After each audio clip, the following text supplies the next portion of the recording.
And we also provide campus placement in HR practical training. This is all about HR India solution. There are a few clients to whom we are providing all these kind of services, be it recruitment, training, payroll and contract staffing, and HR practical training. Let me share you what exactly we are offering in online HR Generalist Practical Training program. There are four important modules. The very first module is of labor laws and statutory compliances. Under this module, you all can keep your video off. Under this module, we cover all the important and major labor laws in India, right from Provident Fund to ESIC Act. And we understand PF and ESIC are applicable on which part of salary, how the monthly contributions are calculated, how the monthly challans are prepared, and finally, how these payments are paid to government by logging into government website.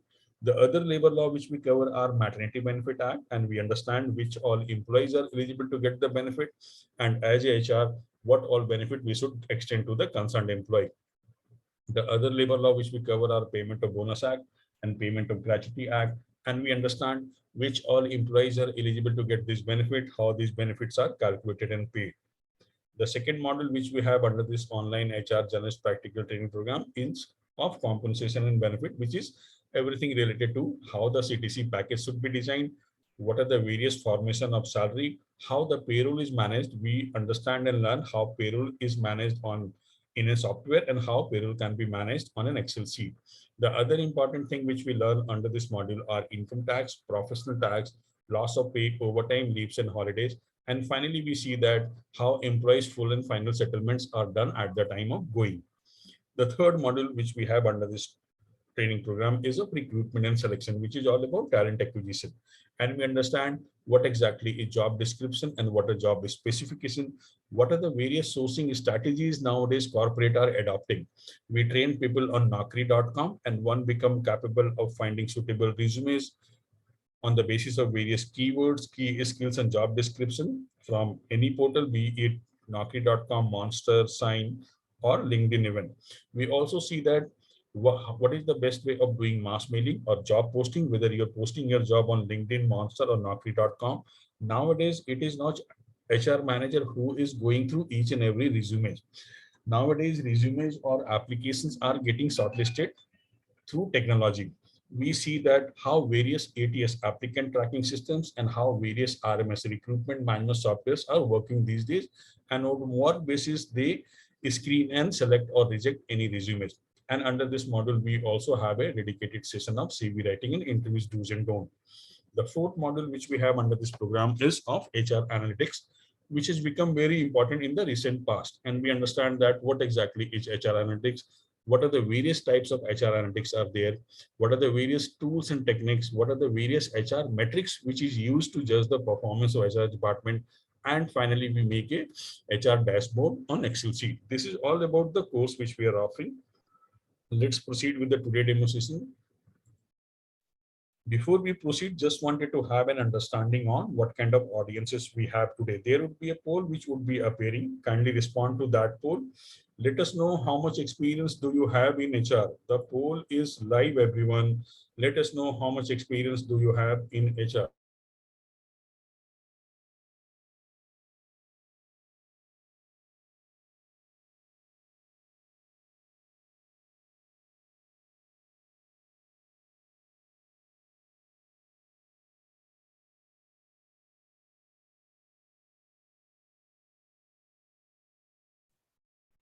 Once we receive 80% of the total response, I would be ending the poll. I would also be sharing you the result, and then we would be proceeding. We have received close to 80% of the response. Let me end the poll and share you the result. Majority of the population today, 81% are freshers. We have people who has got 1 to 3 years of experience. There are few guys who are from 3 to 5 years experience. And then we have few people who has got more than 5 years experience. Thank you, everyone. Thanks for your response. In today's demonstration, we would be understanding compensation and benefit, and if time permit, we would also be taking a small overview of all the important and major labor laws in India. So no doubt compensation and benefit is one of the most important function of HR. Why it is important? Because compensation and benefit as a function of HR is responsible for deciding what to pay. Whenever any company goes for hiring any person or any position, this function of HR decides that how much salary should be paid to that position or person. CNB as a function of HR is also responsible for deciding how to pay. I am referring to the designing of the entire package. How much should be fixed? How much should be variable? What all salary components should be taken into compensation package is something which is decided by compensation and benefit function of HR. This functions also takes care of when to pay. I am referring to timeline or frequency. There are many companies where salaries are paid on first. There are many companies where salaries are paid on third, and there are many companies where salaries are paid on seventh. There are many companies where performance incentives are paid on monthly basis. There are many companies where performance incentives are paid on quarterly basis. And then we have good number of companies where performance incentives are paid on annual basis. When all these payments should be made is something which is decided by compensation and benefit function of HR. And finally, CNB as a function of HR is responsible for managing entire compensation and benefit which they are providing to entire employees. No doubt this is one of the most important functions, but this is not easy. Why it is not easy?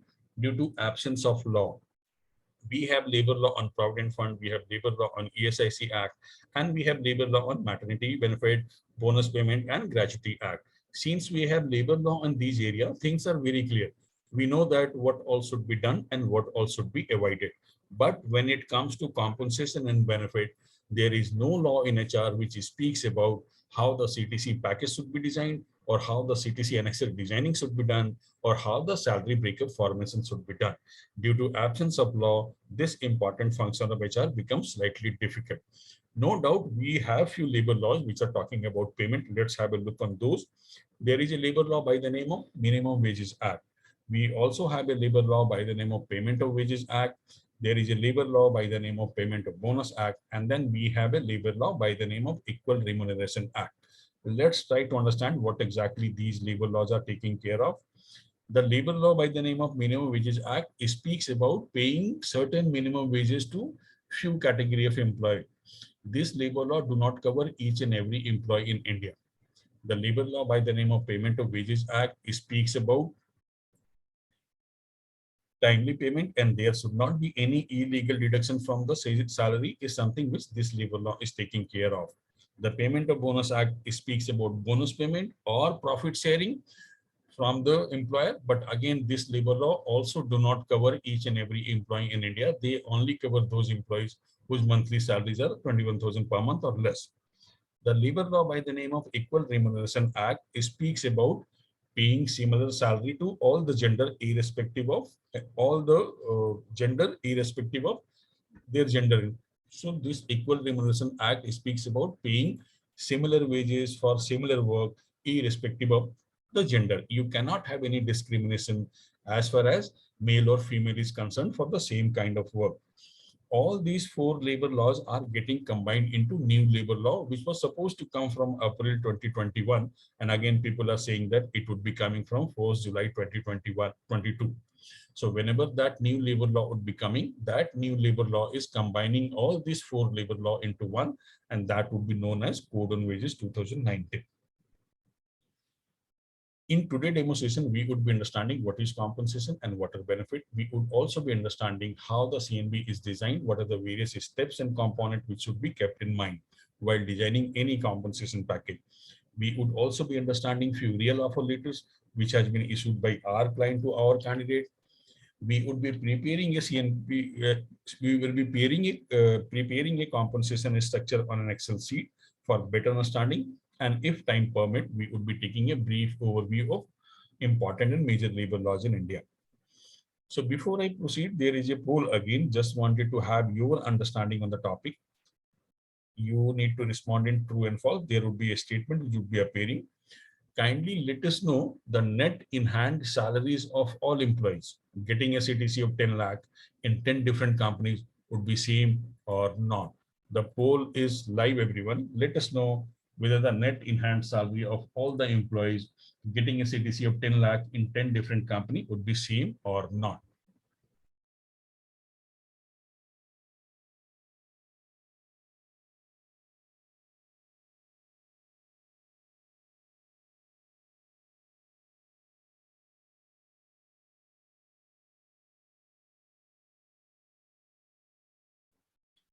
we will follow the same rule. Once we receive 80%, but we have received all more than 80% of the response. Let me end the poll and share you the result. Majority of the population, 73% feels that the take-home salary would not be same and the statement is false, whereas 27% feels that the statement is correct and net enhanced salary of all these employees, even if they are working in different company, but they are working at same CTC, their take-home would be same. The correct answer is false. The take-home salary of all these employees, even if they are working at same CTC, but if they are working in different company, their take-home would never be same. Why their take-home would never be same? Because CTC and Excel designing differ from company to company. And why it differ? Due to absence of law. In the coming slide also, we would be understanding why it would be different. Thank you for your participation, everyone. Let's proceed. Now let's try to understand what exactly is compensation and what are benefits. Compensation is defined as the total amount of monetary pay provided to an employee. In simpler word, it is the money given for the work.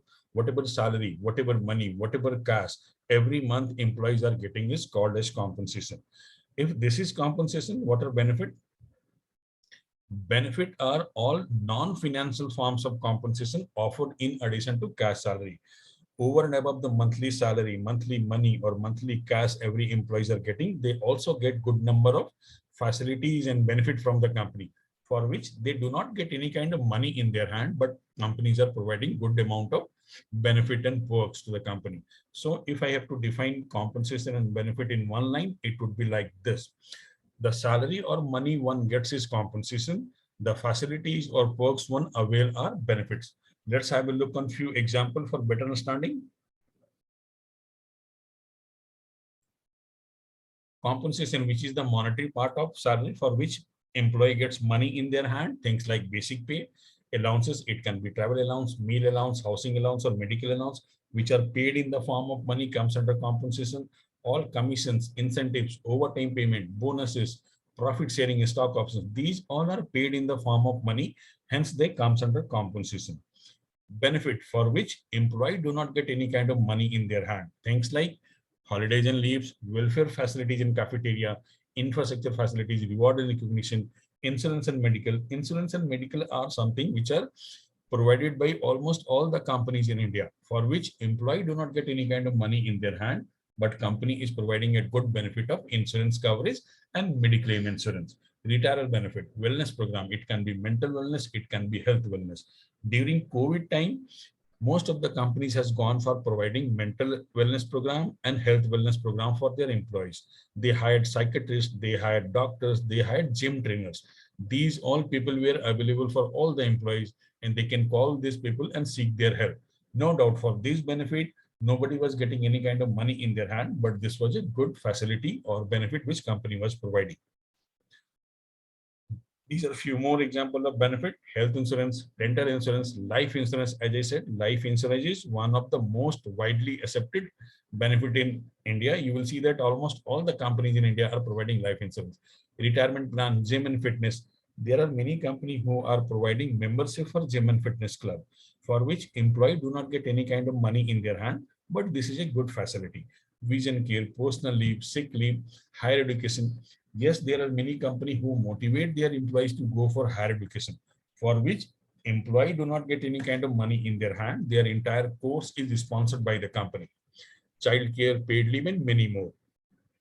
Very similar to CTC and Excel designing, there is no labor law which is saying that every company has to give these many benefit to all the employees. This is why benefit also differ from company to company. Bigger companies are giving more number of benefit, whereas smaller companies are giving lesser number of benefit.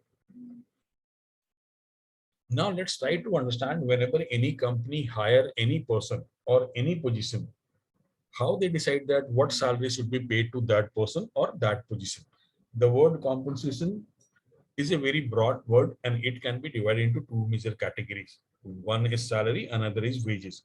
Normally, the word salary is used for all those payments which are paid to management cadre of employees. And the term wages is used for all those payments which are paid to workers. So salary, management people get salary and worker gets wages. We could be understanding how salary gets decided and what are the factors which plays an important role in deciding wages which are paid to worker. Wages which are paid to worker are normally decided by individual state government in India, which is called as minimum wages. Every state in India has decided minimum wages for their state worker. Maharashtra government has decided minimum wages for Maharashtra worker. Similarly, Karnataka government has decided minimum wages for Karnataka state worker. And in the same way, Delhi government has decided minimum wages for Delhi worker. You cannot pay lesser than that minimum wages in that state to worker. Let's see what are the other factor which plays an important role. Location or cost of living. Yes, salary gets differentiated on the basis of location or cost of living.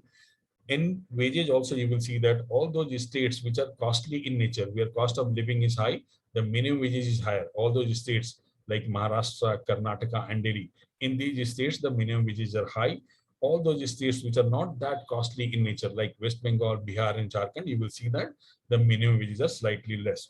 And government has decided entire country into three categories: location A, location B, and location C. You will see that the salaries in location A are different, salary in location B are different, and salary in location C is different for the same kind of work.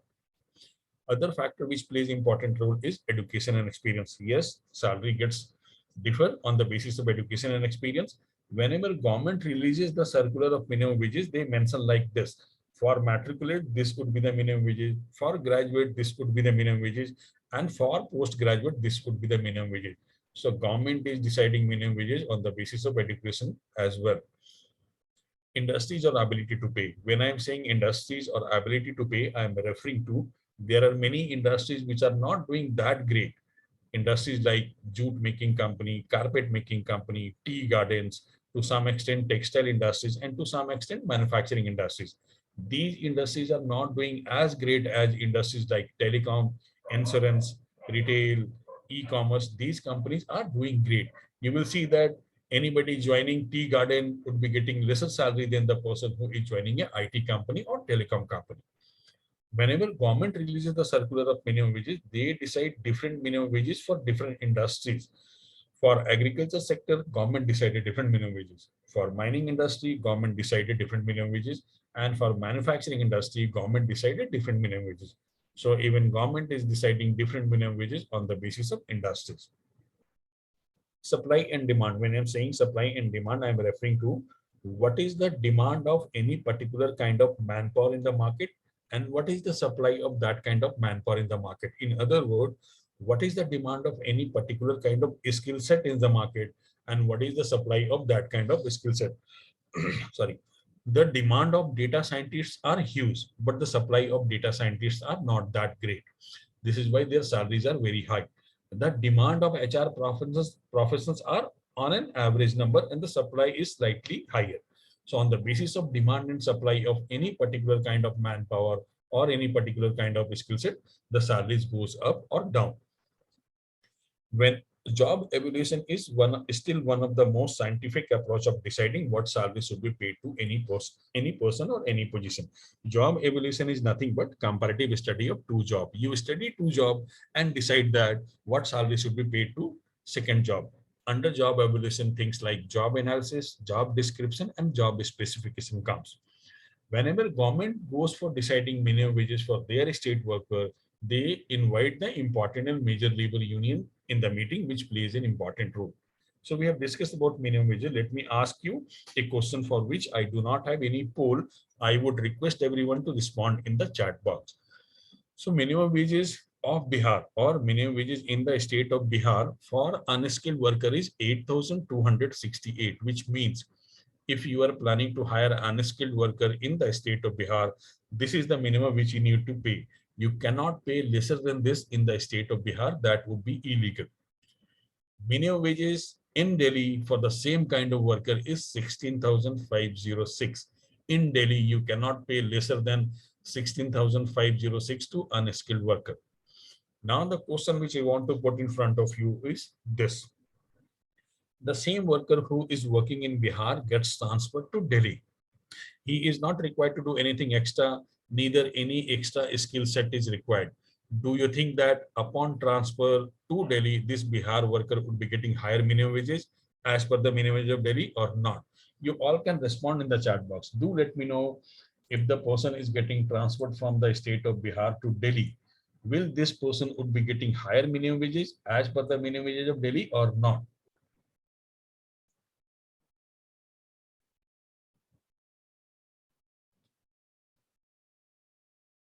Upon transfer from Bihar to Delhi, will this person would be getting higher minimum wages?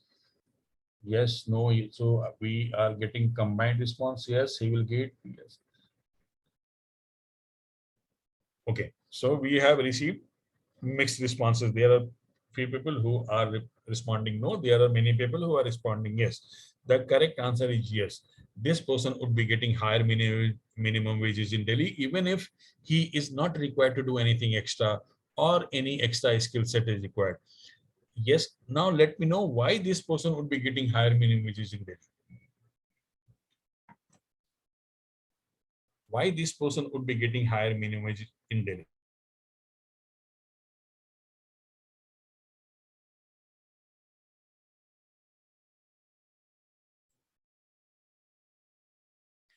This person would be getting higher minimum wage in Delhi because minimum wages of Delhi is high, which has been decided on the basis of all the factors which we have seen, the cost of living, location. So you all are correct. Yes, even if this person is not required to do anything extra, he would be getting higher minimum wages in Delhi because the minimum wages of Delhi is high. You cannot pay lesser than that in that state. So you all are correct. Let me take you to another question for which I am not asking for any responses. This is a food for thought. Try to find out the correct answer. So we have increased the salary of Bihar worker when he gets transferred to Delhi. What if the same person gets transferred back to Bihar from Delhi? Can the salary be reduced? So we have reduced the salary of this person, saying that minimum wages in Delhi is high, so he should also get high. Now he is going to a state which has got lesser minimum wages. Try to find out the correct answer. In our actual classes, we discuss all this nitty-gritty of law. So there is a poll again. There is no right or wrong answer to this poll. We conduct this poll just to have a understanding of masses. Which is the most important attribute to make someone the preferred choice during an interview? Is it communication skill, or it is practical skills and knowledge, or it is degrees and certification? The poll is live, everyone. As I said, there is no right or wrong answer to this. We conduct this survey just to have a masses feeling. Which is the most important attribute to make someone the preferred choice during an interview? Is it communication skill, or it is practical skills and knowledge, or it is degrees and certification? Once we receive 80% of the total response, I would be ending the poll. I will also share the response, and then we will proceed further.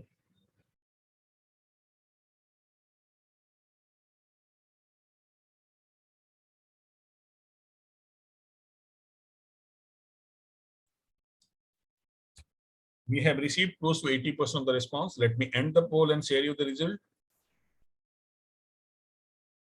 So it is almost tie. 50% is voted for practical skills and knowledge, and 50% is voted for communication skill.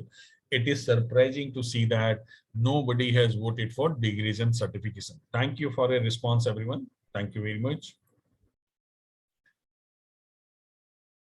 Now, this is one of the most important section of this demo session, how compensation and benefits are designed. Once you've decided that this much salary should be paid to any person, how you decide the entire package?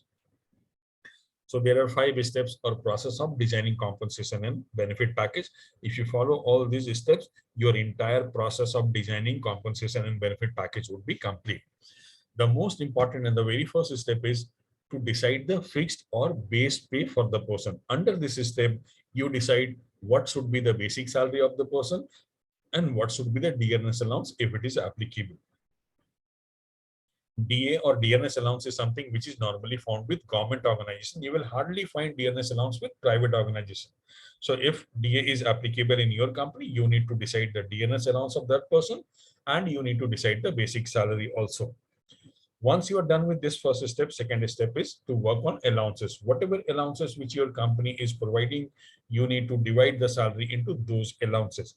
Allowances can be in the name of house rent allowance, conveyance allowance, medical, special, telephone, internet, and other allowances. Allowances are purely a choice of company. Whatever allowances you want to go for, you can select those. There is no law which is saying that every company has to give these many allowances. So after deciding the basic salary and DA, you need to decide or divide the salary into whatever allowances your company is giving. Once you're done with these two steps, third step is to calculate the cost of statutory contribution. This is something which you do not decide. This comes from the labor law point of view, and you calculate the cost of your company, which your company would be contributing to government authorities.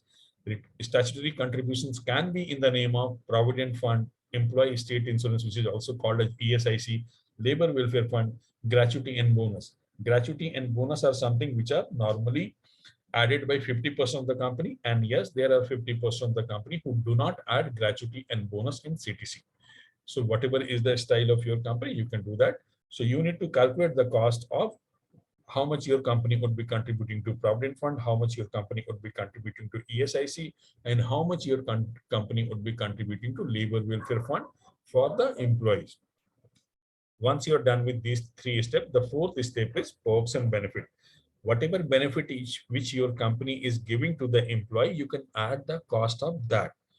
The various names or benefit which can come is medical insurance. If your company is giving this benefit, you can add the cost of this in compensation package. Life insurance, club membership, vision care, or higher education. If your company is giving any of these benefit, you can add the cost of this in compensation package. And last and fifth step is variable pay or incentive. If the position is something which is required to achieve any kind of target, and on the basis of that achievement, if on the basis of that target achievement, if the person is getting any kind of variable pay, performance pay, or incentive, you can add the cost of that.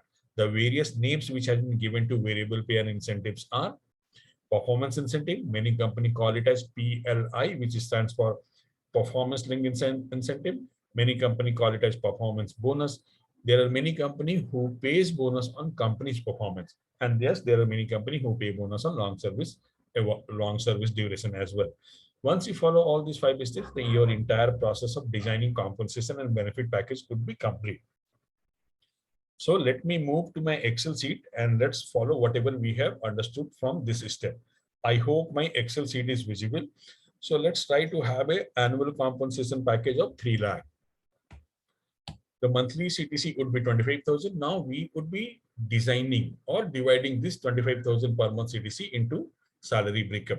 The very first step which we have seen is base pay. Under base pay, what we do, we decide the basic salary of the person. Basic salary should be how much? Anybody in the class who can respond? Basic salary is normally kept as 40 to 50% of CTC. Why it is kept as 40 to 50% of CTC? There is no labor law which is saying that basic has to be 40 to 50% of CTC. This is happening since long as practice and everybody is following this. Otherwise, there is no law which is saying that basic has to be 40 to 50% of CTC. Yes, there are some strong logic why everybody is keeping basic as 40 to 50%. If you want to keep 60%, 70%, 80%, or 90%, you are free to keep that as well. There is no law which would be stopping you. So let's follow the same rule, same practice, which is happening since long. All the HR professionals are keeping 40 to 50% of CTC as basic salary. Let's do that only. Let's keep 50% of CTC as basic salary. And we have decided the basic salary for this person as 12,500. Second was DA. As I said, DA is something which is normally found with government organization. In private organization, you will not find DA. So let's ignore that. And we are done with the first step of base pay.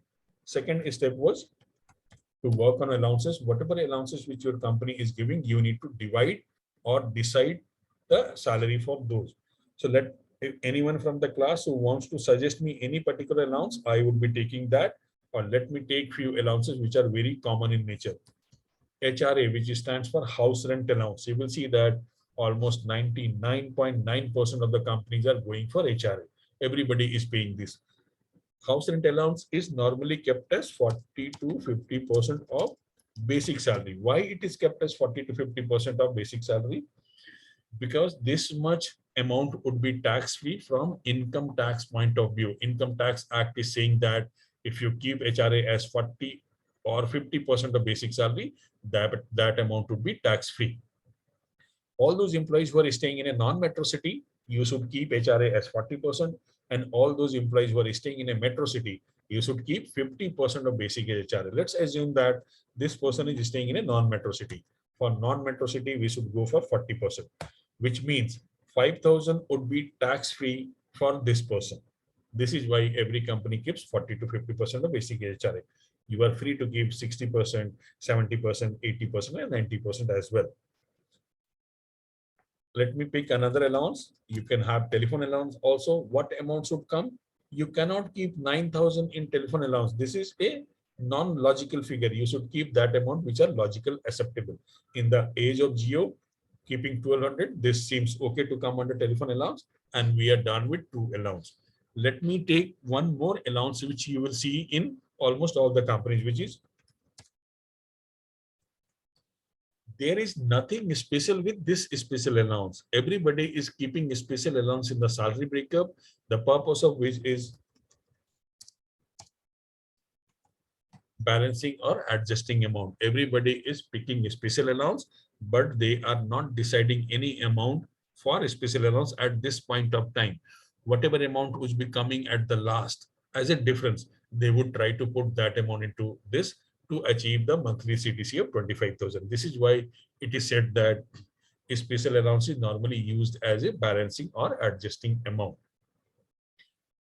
Let's try to find out gross salary or monthly salary. We have reached to a monthly salary of 18,700. Monthly salary or gross salary can be calculated by adding first 2 steps of CTC and Excel designing. We are looking to reach 25,000 as monthly CTC. We are done with 2 steps. Third step was benefit statutory. So we need to calculate the cost of statutory contribution which your company would be making. I am mentioning 2 statutory compliances which are applicable in entire country in the same way. So Provident Fund by company, how much contribution companies are contributing in Provident Fund? It is not 12%. It is 12 plus 1, 13%. Every company contributes 13% every month to government authorities for their employees. Let's calculate 13%, which means company would be contributing 2,431 rupees to PF department or PF government for this employee. And what is how much is ESIC contribution? Company contribute 3.25% every month for their employees to ESIC government. Let's calculate that as well, which means company would be contributing 608 rupees to government for this employee, and company would also be contributing 2,431 every month for this employee to government. These would be cost to the company. If you want to add LWF, Labor Welfare Fund, which is not applicable in all the state, you can add that. You can add bonus also. You can add gratuity also. Bonus and gratuity are something which are added by only 50% of the company. There are many companies who are not adding that, and both are correct. If you add bonus and gratuity for this person, the take home would go very less. So his salary is not that great. Let's do not add that. We are ignoring this. And we are done with 3 steps. 4th step was benefit. Whatever benefit which your company is providing to the employee, you can add the cost of that. Suppose your company is providing the facility of medical insurance and your company is spending 200 rupees per employee per month, you can add the cost of this. If your company is providing any other benefit, you can add the cost of that as well. We are done with 4th step also. The 5th step was variable pay. If the person will get any kind of payment upon achievement of target, we can add the cost of that. Performance linked incentive. Let's assume that if this person achieved the target, he would be getting 600 more. We have added that as well. We are done with all the 5 steps. Let's calculate what is the CTC we have reached. CTC can be calculated by adding companies or employer expenses with monthly salary. We have reached to a CTC of 22,539, but we are looking for a CTC of 25,000. So what is the difference? 25,000 minus 22,539. The difference is 2,461. Now this cell has become active, which we left intentionally blank. Now, what this HR professional would try to do, this gentleman would try to add 2461 in this special allowance to reach the desired figure of 25,000. Let me do that. Let me add 2461 and let's see whether we are reaching to the desired figure of 25,000 or not. No, we have not reached. There is an excess of 400. What this HR professional would try to do, he would subtract 400 from here. Let's see whether now we are reaching to the desired figure of 25,000 or not. No, we have not reached. There is a shortage of 65. Let's add 65. Again, there is a shortage of, there is a difference of 10. Let's subtract 10. Again, there is a difference of 1. Let's add 1. Now we have reached the desired figure of 25,000, which we were looking for. If you want to calculate the net take-home salary, we need to calculate how much the person would become contributing every month. PF by employee and ESIC by employee. Employee also contribute from their salary every month. Employee contribute 12%. So employee would be contributing 2498 from their salary to PF department. And employee would also be contributing 0.75% in ESIC. So these would be contributed by employee. Now let's try to find out net take-home salary. Net take-home salary can be calculated by dividing or subtracting from gross monthly salary the contribution which employee is making. So 18,163 would be coming in the hand of this employee. Let's have a look. 25,000 is CTC. Monthly salary is 20,817 and every month 18,163 would be coming in the hand. Let me move to my another sheet. This Excel sheet is made on advanced Excel and entire sheet is formula driven. You go to any cell and you will see that some kind of formula is levied. In this cell, this is the formula. In this cell, this is the formula. In this cell, this is the formula. Every cell has got some kind of formula and this is made on advanced Excel. This is, we call it as automated CTC calculator. Whatever calculation which we did in the last sheet has involved manual activities. Now let's try to find out how the salary breakup of 25,000 per month CTC can be calculated automatically.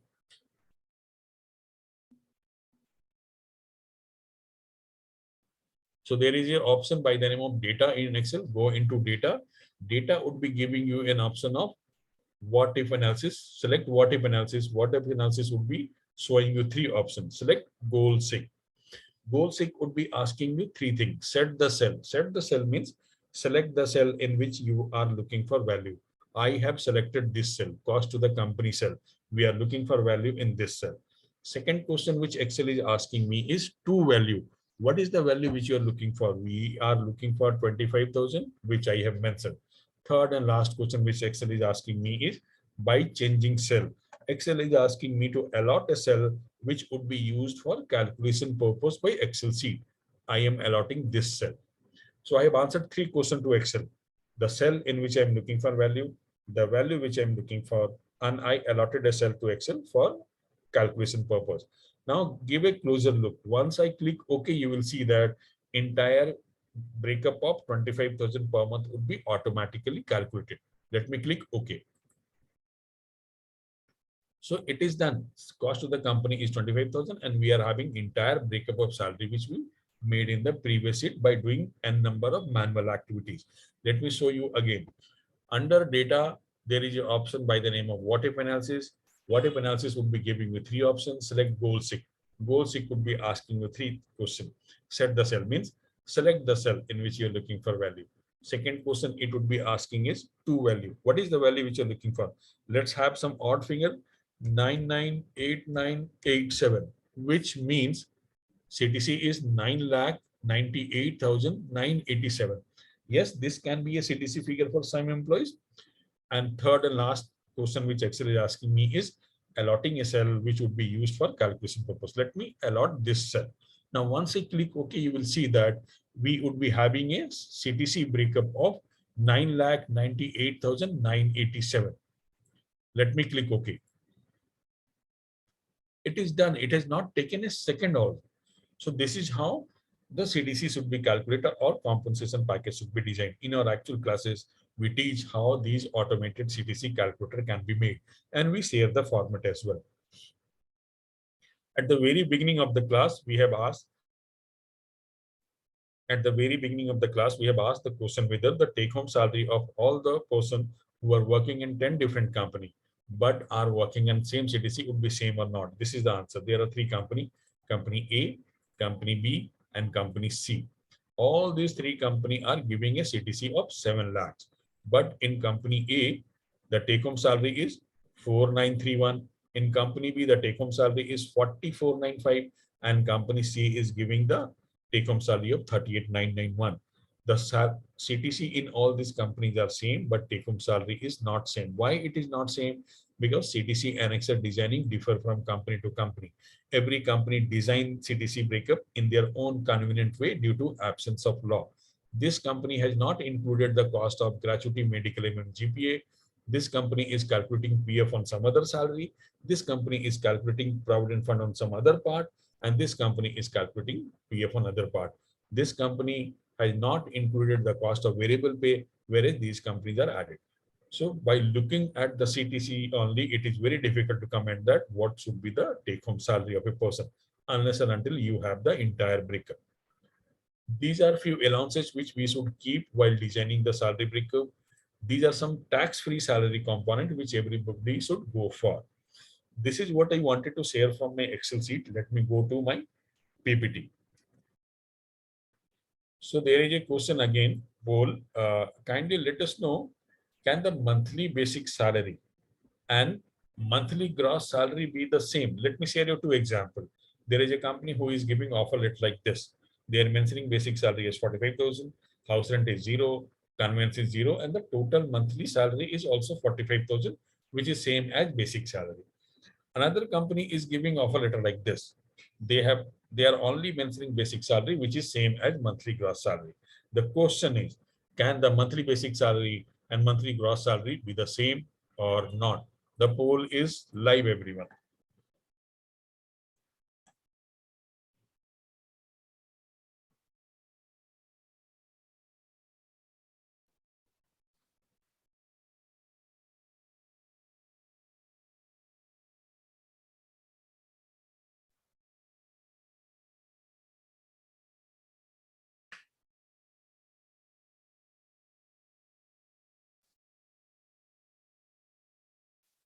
We have received close to 80% of the response. Let me end the poll and share you the result.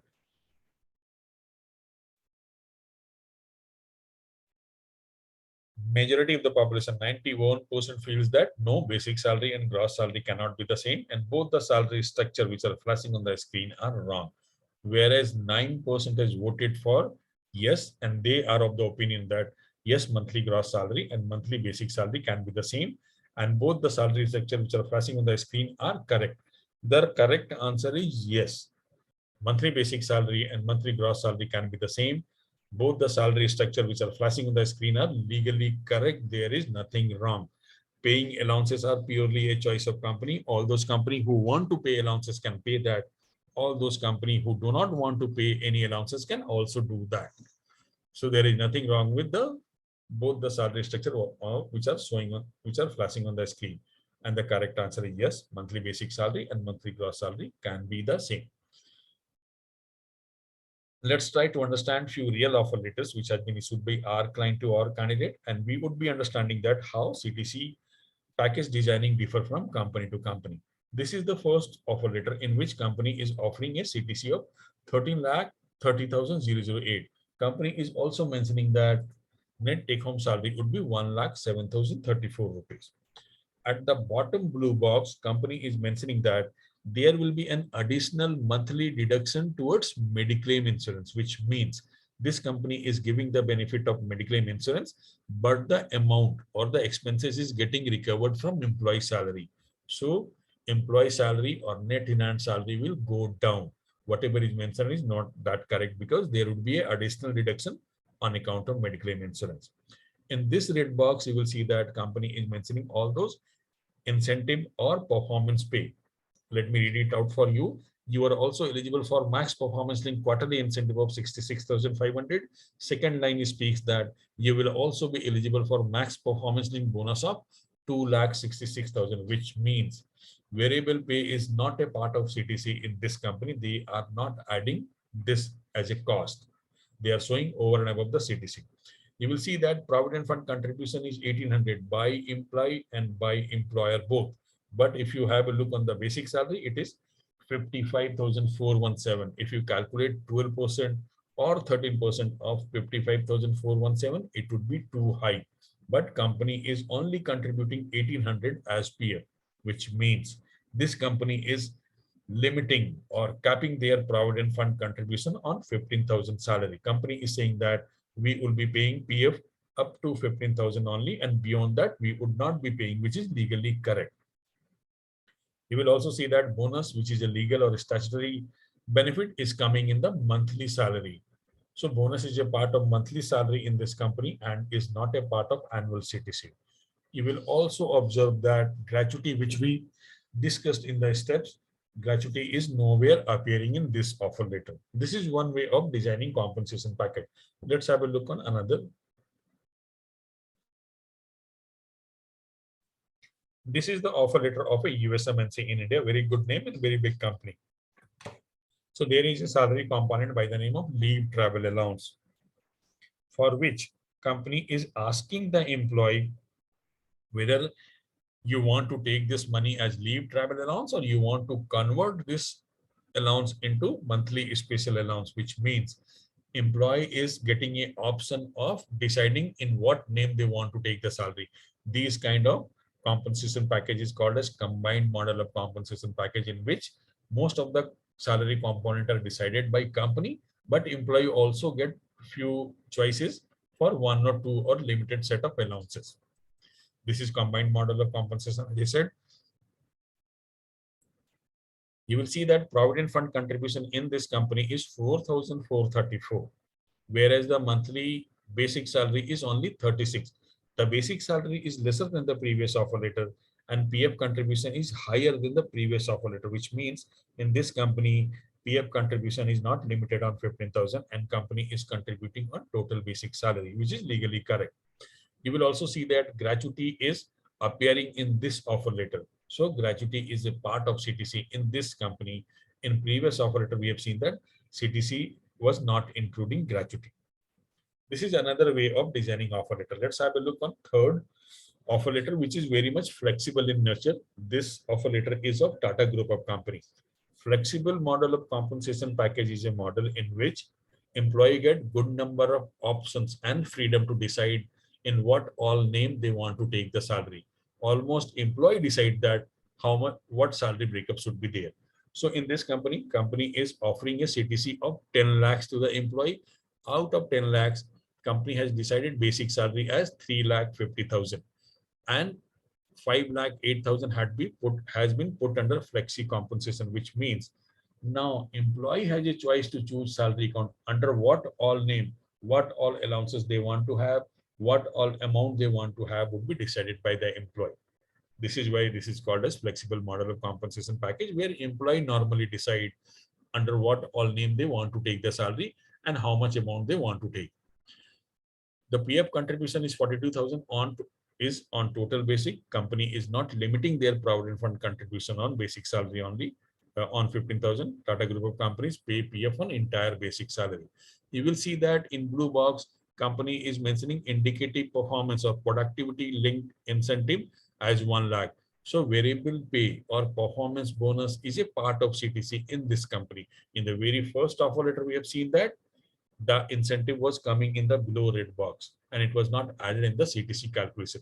In this company, this variable pay is a part of CTC and this is getting added in the CTC. In red box, you will see that whatever benefit or facility this company is giving is mentioned.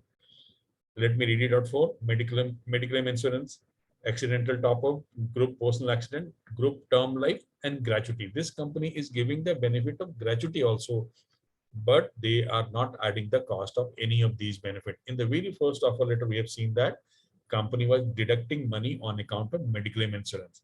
In second offer letter, we have seen that gratuity was a part of CTC, but in this company, gratuity benefit is there, but the cost is not added. So we have seen three offer letter, and we have seen that designing of compensation package differ from company to company. Because of absence of law. There is no law which is saying that compensation package should be designed in this particular way. This is why every company design compensation package in their own convenient way. Now, if you want to pay 50,000 per month to any employee, 50,000 per month can be paid in this way. This is legally correct. There is nothing wrong. 50,000 per month can be paid in this way also. 50,000 per month can be paid in this way also. And if you want to pay 50,000 per month to any employee, that can be paid in this way also. All these four salary breakups are legally correct. There is nothing wrong. But if you want to pay 50,000 in this way, or in this way, or in this way, these are not legally correct.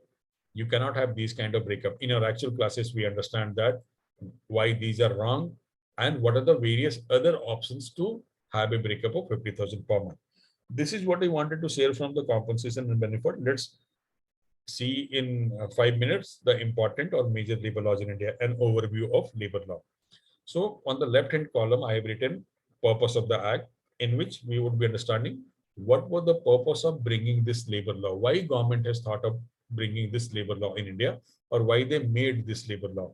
Law applicability means these labor laws are applicable to which all companies. Employee eligibility means which all employees comes under these labor law. And benefit means what all benefit these labor laws are giving.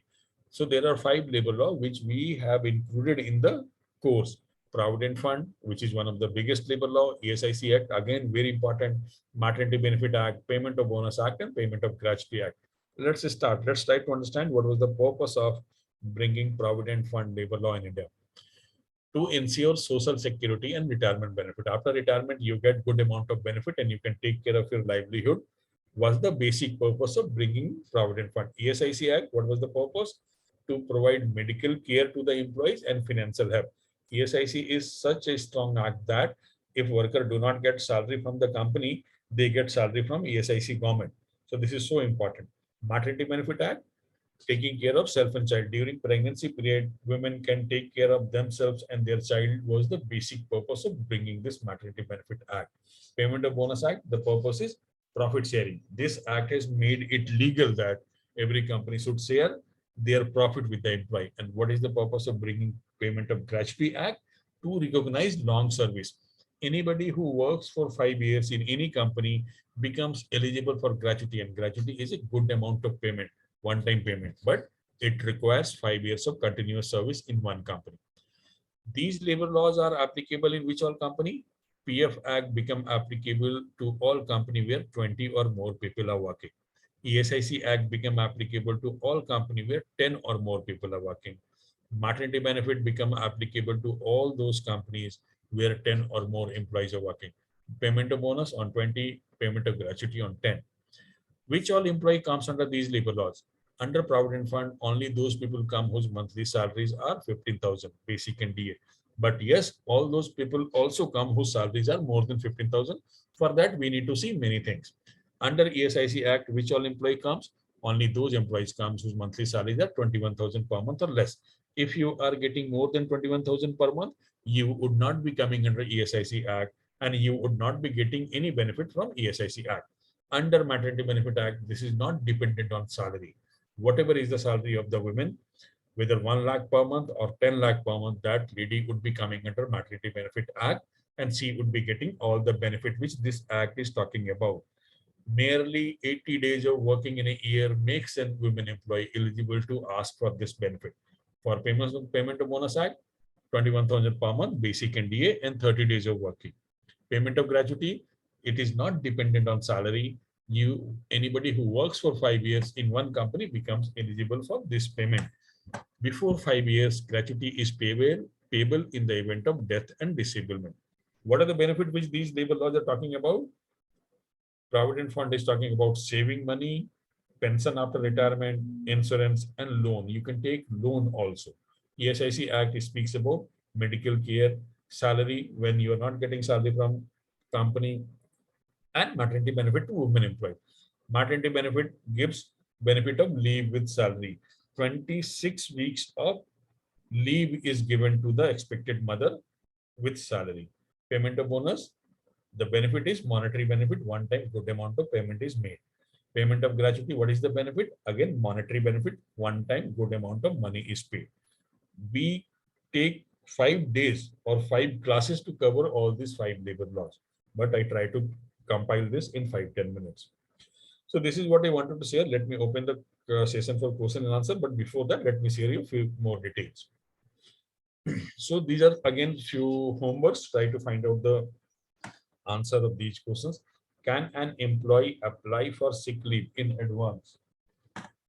Try to find out the correct answer. Can an unmarried woman ask for maternity benefit? Is it mandatory to pay bonus by a loss-making company? Are men allowed to take children to companies, crèche or daycare? All those daycare facilities or crèche facility which companies are providing, are men allowed to carry their children or it is only for women? And try to find out this calculation also. Is monthly salary divided by 30 is equal to annual salary divided by 365 or not? In our actual classes, we discuss all this thing.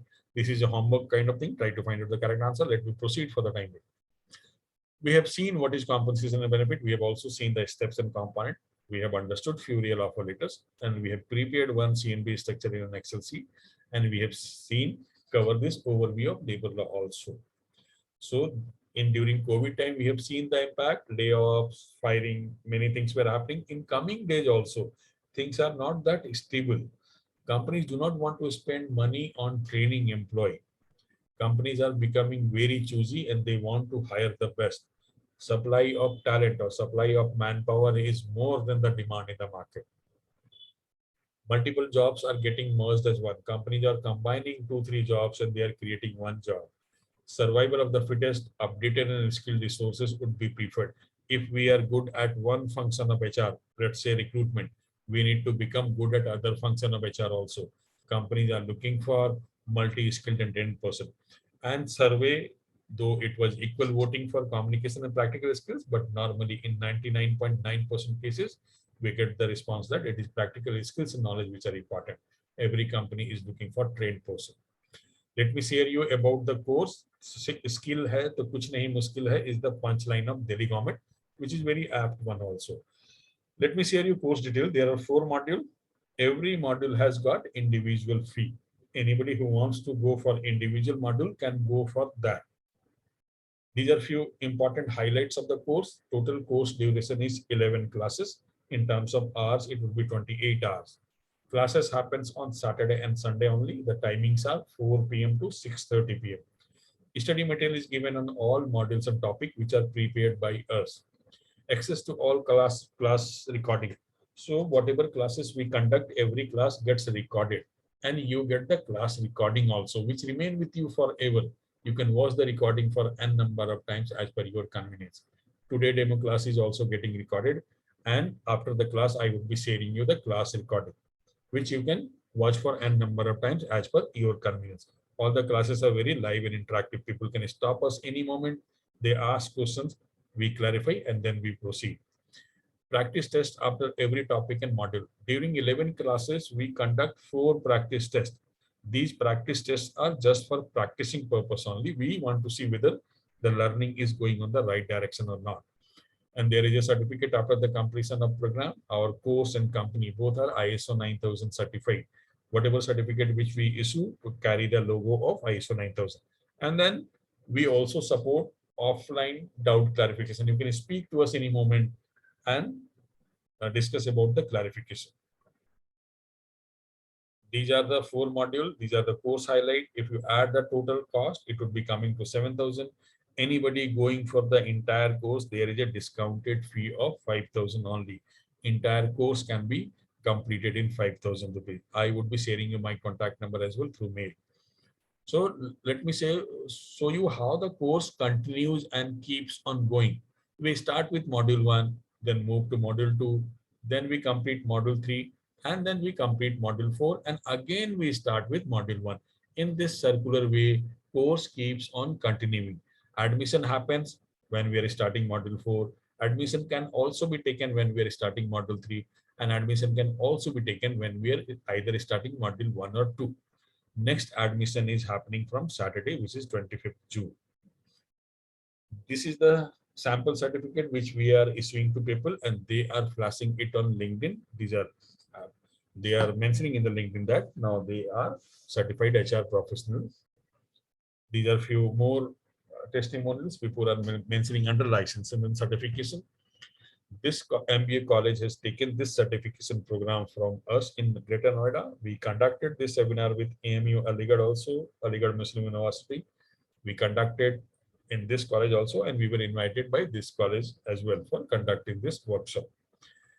Now let me open this session. Now let me over to you.